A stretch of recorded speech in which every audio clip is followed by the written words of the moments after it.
Как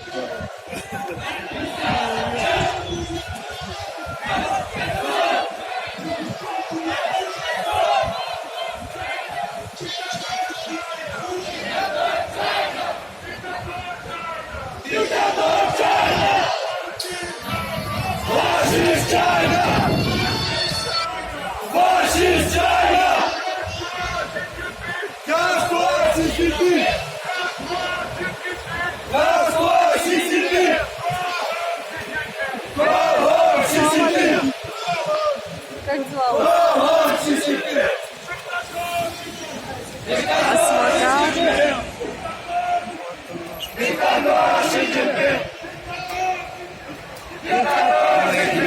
Не надо меня снимать. Звонила в ДНТД, чтобы ты дозвонилась для нее, говорит, мы не знаем, что нам делать. Как это? Почему она не знает? Я не знаю, что она звонила. Ее сын здесь, кстати. Я его не могу найти. Ты видела? Вот, блин, что им стали? Надо. Теперь зацепим.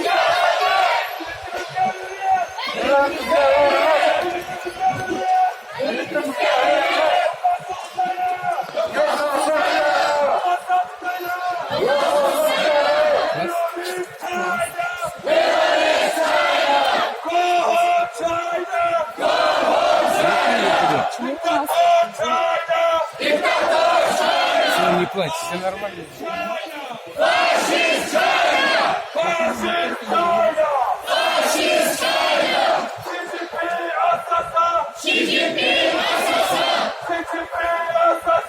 Xi Jinping